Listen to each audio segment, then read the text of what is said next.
ఆయన దీన్ని బలపరుస్తూ ఆయన వివరించవలసిందిగా కోరుతా ఉన్నాను.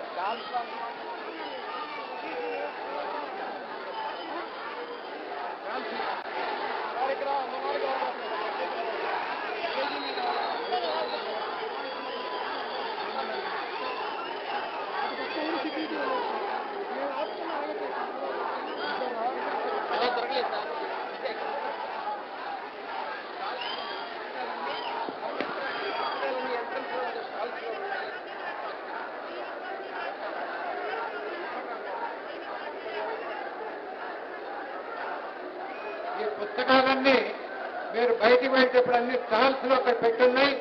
మీరందరూ వాటిని కలెక్ట్ చేసుకోవచ్చు ఎవరు కావాల్సిన.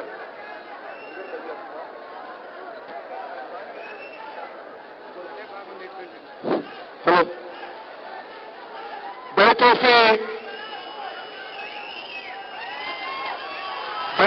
అందరూ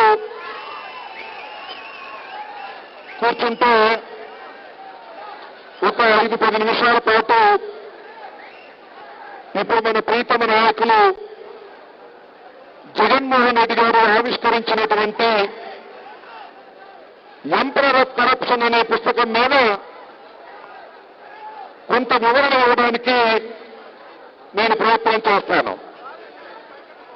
ముఖ్యంగా ముందుగా వేదికను అలంకరించినటువంటి మన ప్రీతమ నాయకులు జగన్మోహన్ రెడ్డి గారు, అదేవిధంగా రాష్ట్ర నలుచెరుగుల నుంచి జాతీయ ప్లేయర్ సమావేశానికి విచ్చేసినటువంటి వైఎస్ఆర్ కాంగ్రెస్ పార్టీ కార్యకర్తలు, వేదిక అలంకరించిన వైఎస్ఆర్ కాంగ్రెస్ పార్టీ ఉభయ రాష్ట్రాల నాయకులకి మొదటిసారిగా హృదయపూర్వకమైనటువంటి నమస్కారాలు తెలియచేసుకుంటున్నాను. దయచేసి ముందు ఉన్నటువంటి కార్యకర్తలు దయచేసి కూర్చోకపోయినట్లయితే వెనుక చైర్స్ లో కూర్చున్నటువంటి కార్యకర్తలకు కనిపించడం లేదు, ఇబ్బందిగా ఉన్నది. దయచేసి ముందు ఉన్నటువంటి కార్యకర్తలు సహకరించవలసిందిగా మీ అందరిని నేను ప్రార్థిస్తా ఉన్నాను. దయచేసి వెనక్కు వెళ్ళండి, మీ సీట్లలో కూర్చోండి. సక్రమ బాబు దయచేసి మీరు స్లోగన్స్ అవ్వద్దు.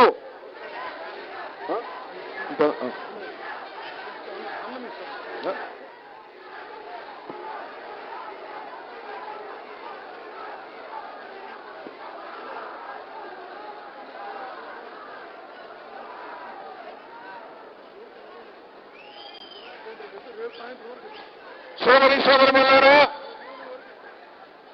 ఇప్పుడు మన ప్రీతమ నాయకులు జగన్మోహన్ రెడ్డి గారి చేతుల మీదుగా ఒక పుస్తకాన్ని ఆవిష్కరించడం జరిగింది.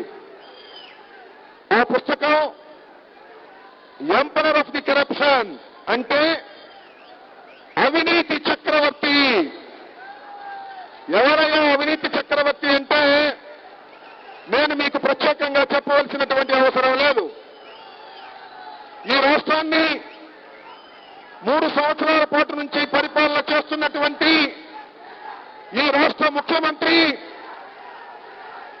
అనేక పద్ధతుల్లో అవినీతికి పాల్పడినటువంటి విషయం మీ అందరికీ తెలుసు. అయితే చాలా పుస్తకాలు మనం చూశాం. చరిత్రలో అనేక మంది గొప్పతనాన్ని గురించి కవులు, చరిత్రకారులు రాసినటువంటి పుస్తకాలు చూశాం. కానీ ఒక మనిషి, ఒక ముఖ్యమంత్రి చేసినటువంటి అవినీతి మీద పుస్తకాలు రావడం అంటే ఏ స్థాయిలో ఈ రాష్ట్రంలో ఈ ముఖ్యమంత్రి అవినీతి చేస్తున్నాడో నేను మీకు ప్రత్యేకంగా చెప్పవలసిన అవసరం లేదు. ఇంతకు ముందు కూడా ఇదే పుస్తకాన్ని ఒక ఎడిషన్ రిలీజ్ చేయడం జరిగింది. దాన్ని రాష్ట్ర వ్యాప్తంగా ఉన్నటువంటి కార్యకర్తలకి, నాయకులకి, వివిధ పార్టీల నాయకులకి కూడా పంపించడం జరిగింది. అది విడుదల చేసి సంవత్సరం దాటిపోయింది, కానీ ఆ సంవత్సర కాలం తర్వాత కూడా అనేకమైనటువంటి కుంభకోణాలు అవినీతికి చంద్రబాబు నాయుడు గారు పాల్పడ్డారు. కాబట్టి వాటినన్నింటినీ మళ్ళీ రివైజ్ చేసి అంతకన్నా పెద్ద పుస్తకాన్ని, అంతకన్నా వివరాలతో కూడినటువంటి మరొక పుస్తకాన్ని ఈ రోజున పార్టీ తరఫున ఆవిష్కరించడం జరిగింది. మొదటి పుస్తకంలో 1,45,549 కోట్ల రూపాయలు చంద్రబాబు నాయుడు గారు అవినీతికి పాల్పడ్డారని ఆధారాలతో కూడినటువంటి వివరాలు ఇస్తే, రెండవ పుస్తకంలో ఇప్పుడు 3,75,008 కోట్ల రూపాయలు చంద్రబాబు నాయుడు గారు అవినీతికి పాల్పడ్డారని లెక్కగట్టి ఆధారాలతో ప్రింట్ చేసి ఈ పుస్తకాన్ని ప్రచురించడం జరిగిందని మనం చేస్తున్నాం. ఈ పుస్తకం ప్రతి వారు చదవవలసినటువంటి పుస్తకం. చంద్రబాబు నాయుడు గారు ఈ 3 సంవత్సరాల కాలంలో ఏ రీతిలో అవినీతికి పాల్పడ్డాడో, ఏ రీతిలో దాన్ని సముపార్జించాడో దీనిలో ఆధారాలతో పాటు, అంకెలతో పాటు వివరంగా వివరించడం జరిగిందని మనం చేస్తున్నాం.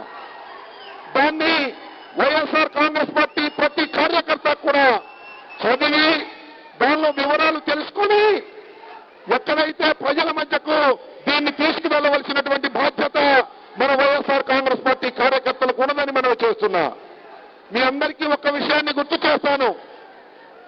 పురాణాల్లో హిరణ్యకశిపుడు అనేవాడు ఒక ఆయన ఉన్నాడు, దుర్మార్గుడు.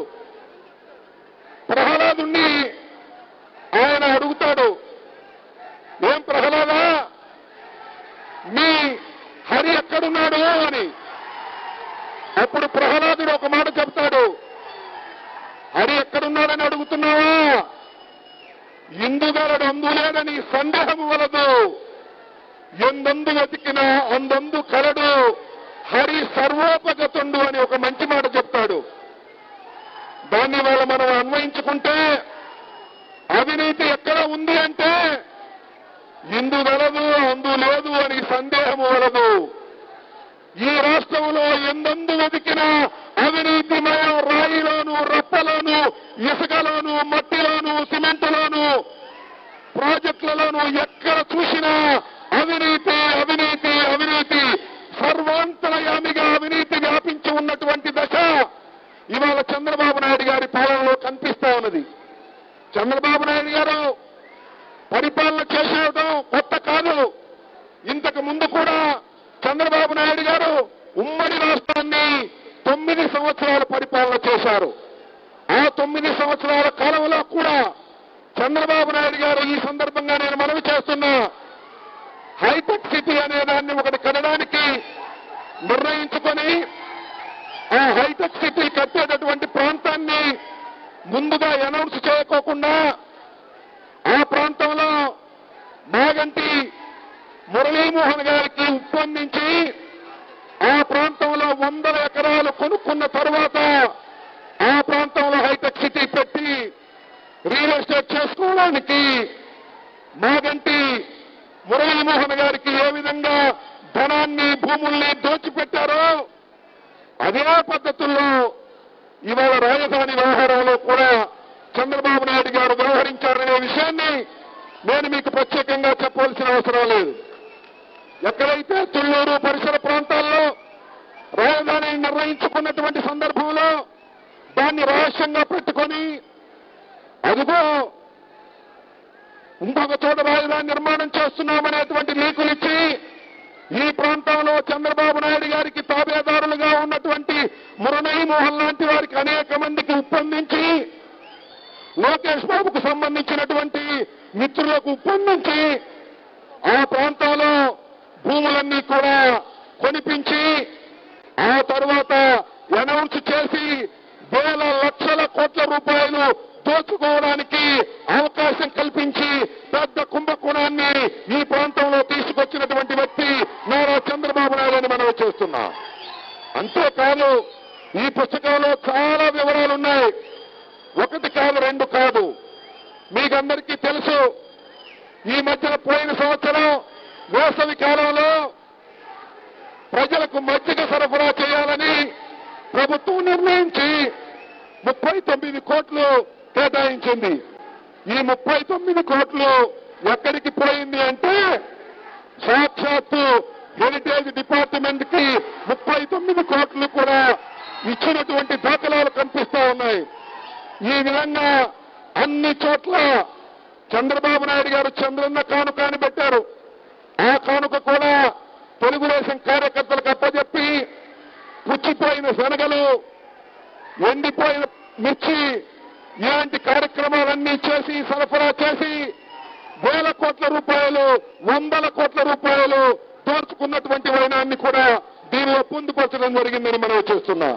అంతేకాదు విశాఖపట్నం ప్రాంతంలో భూముల రికార్డులను తారుమారు చేసి 1,00,000 కోట్ల రూపాయల భూమిని తెలుగుదేశానికి సంబంధించినటువంటి వ్యక్తులకు ధారాదత్తం చేసినటువంటి విషయాలు కూడా దీనిలో పొందుపరచడం జరిగిందని మనం చూస్తున్నాం. ఈ పుస్తకాన్ని గురించి వివరంగా అన్ని విషయాలు చెప్పాలి అంటే ఈ ప్లీనరీ సమావేశం కాదు, ఇంకా 2 ప్లీనరీ సమావేశాల్లో మాట్లాడినా కూడా దీనిలో వివరంగా ఉన్నటువంటి అంశాలు పూర్తి కావు. అందువలనే దీన్ని పుస్తక రూపంలో ఇచ్చి మీ అందరూ చదివే విధంగా చేయవలసినటువంటి బాధ్యతని వైఎస్ఆర్ కాంగ్రెస్ పార్టీ చేపట్టిందని మనం చేస్తున్నా. నేను మీ అందరికీ మనవి చేసేది ఏమిటంటే మీరు ఒక వైఎస్ఆర్ కాంగ్రెస్ పార్టీ కార్యకర్తగా ఈ పుస్తకాన్ని తప్పనిసరిగా చదివి ప్రజలలోకి తీసుకువెళ్లవలసినటువంటి బాధ్యత వైఎస్ఆర్ కాంగ్రెస్ పార్టీ కార్యకర్తలకి ఉన్నదని మనం చేస్తున్నాం. ఈ పుస్తకాన్ని ఈ ప్రాంగణంలో అన్ని చోట్ల కూడా అంటే కౌంటర్స్ ఓపెన్ చేశారు. జిల్లాకి ఒక కౌంటర్ చొప్పున 13 జిల్లాలకి 13 కౌంటర్లు ఓపెన్ చేయడం జరిగింది. ఆ 13 కౌంటర్స్ లో కూడా ఇవి అందుబాటులో ఉంటాయి. ఊరికినే చదవాలనుకునేవారు మాత్రమే తీసుకువెళ్లి చదవండి. మీ ఇంటి పక్క వారిని, మీ ఫ్రెండ్స్ ని కూడా చదివించి దీనిలో ఉన్నటువంటి విషయాన్ని సేకరించి ప్రజలకు వివరించే కార్యక్రమం చేయడం ద్వారా చంద్రబాబు నాయుడు గారి అవినీతిని ప్రజల్లోకి తీసుకువెళ్లవలసినటువంటి బాధ్యత మీ అందరి భుజస్కంధాల మీద ఈ ప్లీనరీ సమావేశం సందర్భంగా వైఎస్ఆర్ కాంగ్రెస్ పార్టీ మోపుతుందని సవినయంగా మనవి చేస్తూ ఈ పుస్తకం 2వసారి ఆవిష్కరిస్తున్నారు. 2వసారి కాదు, 3వసారి కూడా ఆవిష్కరించవలసినటువంటి అవసరం ఉంటుంది. ఇంకా 2 సంవత్సరాల పాటు ఈ రాష్ట్రాన్ని చంద్రబాబు నాయుడు గారు పరిపాలించే అవకాశం ఉన్నది. ఆ 2 సంవత్సరాల్లో మరింతగా అవినీతికి పాల్పడే అవకాశం ఉన్నది. కాబట్టి ఈ పుస్తకం సైజు మరింతగా పెరిగే అవకాశం ఉన్నదని, ఈ పుస్తకాన్ని ప్రతి ఒక్కరూ చదవాలని మనస్ఫూర్తిగా కోరుకుంటూ ఈ అవకాశం కల్పించినటువంటి పెద్దలకి నా హృదయపూర్వకమైన ధన్యవాదాలు తెలియజేసుకుంటూ మీ దగ్గర సెలవు తీసుకుంటున్నాను. జై హింద్, జై జగన్. ఈ పుస్తకాలన్నీ జిల్లా